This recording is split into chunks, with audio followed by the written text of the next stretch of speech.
PDP ini bukan positif, bukan dikucilkan, bukan dengan cara dipisahin, bukan dengan cara dibenci.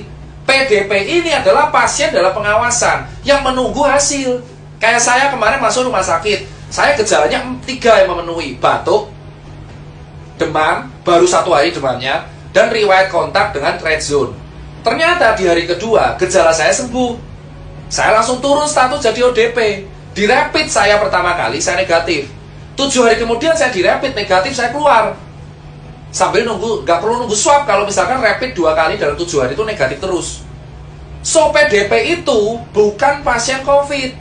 PDP adalah pasien dalam pengawasan yang gejalanya mirip COVID, tetapi tesnya belum keluar atau tesnya pun negatif, maka dinamakan PDP. Lah terus kenapa harus dikarantina?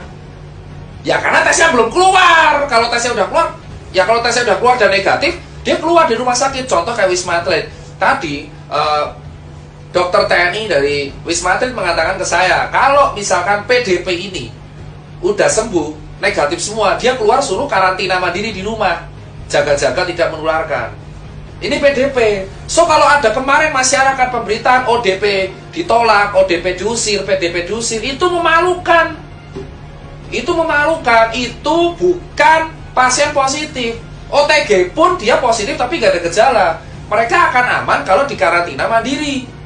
Nah kalian sebagai warga itu harusnya membantu, ngasih makan tiap hari, diorderin Gojek, nanti ditransfer. Jangan malah diusir. Nah terus siapa Mas Tirta yang harus dikarantina di rumah sakit? Yakni pasien yang tegak positif COVID dan bergejala. So kalau ada berita, Mas, teman saya positif COVID kok disuruh pulang? Karena nggak ada gejala. That's the meaning of carrier or OTG. So dia dikarantina mandiri di rumah karena nggak ada gejala. Kalau orang-orang yang nggak ada gejala dan positif COVID dikarantina di rumah sakit, ya tempatnya malah jadi penuh.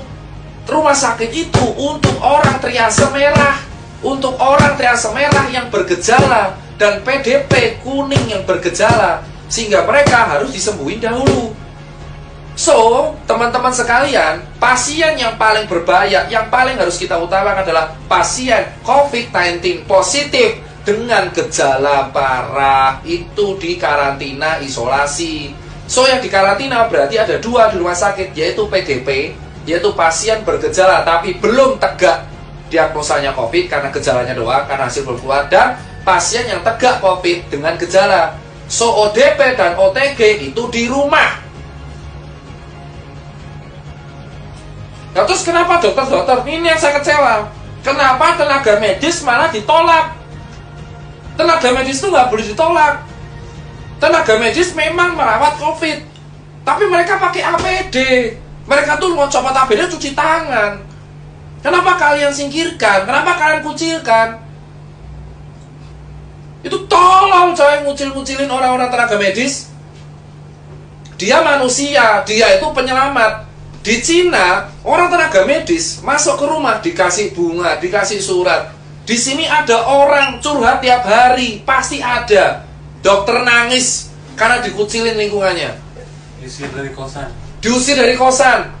Mereka ini statusnya dokter, itu ODP.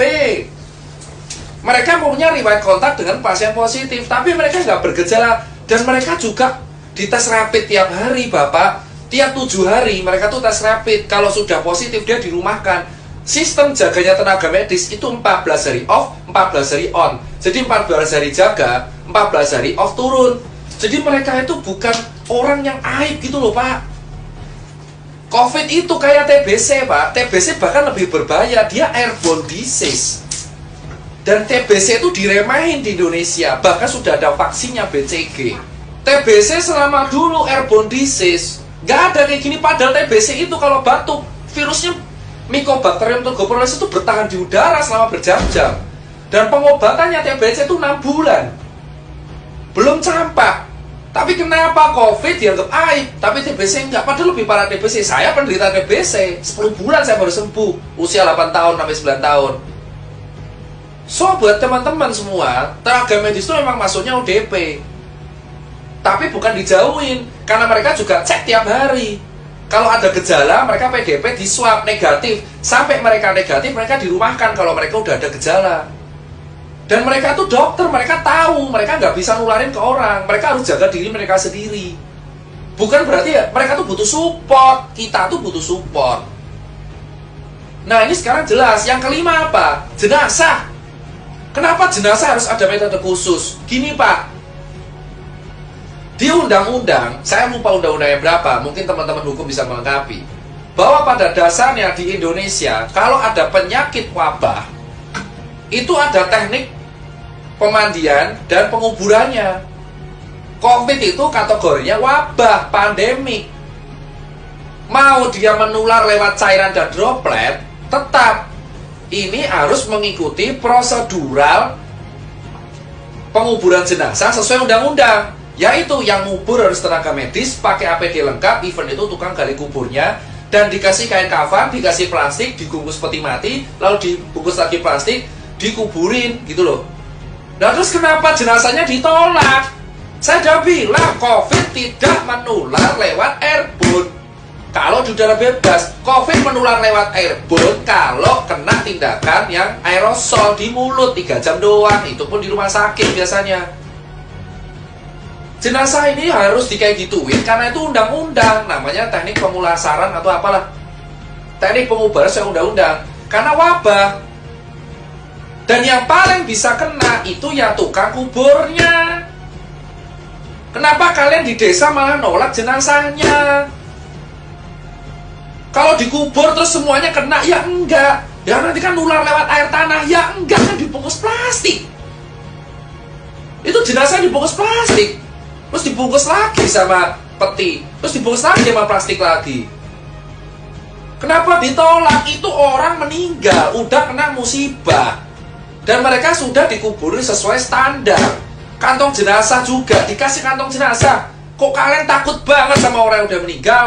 Harusnya didoakan, jangan ditolak. Kemarin saya dapat video jenazah dilempar-lempar itu ambulan karena gak izin kampung. Terus ngapa? Wong udah dikuburin sama tenaga medis. Ini ya jenazah dibungkus plastik, kasih kantong jenazah, masukin peti, petinya bungkus plastik, yang ngubur tenaga medis pakai APD semua. Terus kenapa kalian takut? Itu nggak nular lewat airborne. Yang bisa nular itu adalah dropletnya. Berarti kalau jenazah bisa nular, ya siapa tahu dropletnya keluar dari mulut, bisa jadi toh. Terus kita megang jenazahnya, makanya dibungkus mati-matian karena itu sesuai UU. Penyakit apapun yang dikategorikan WHO wabah itu harus penguburannya khusus. Mau dia penularannya droplet, cairan, airborne, kalau udah wabah pandemik, penguburannya khusus. Kalau nggak khusus itu melanggar undang-undang. Jadi kalian nggak perlu takut sama orang mati. Mereka itu udah kena musibah, takdir. Itu aja edukasi dari saya bagian 1.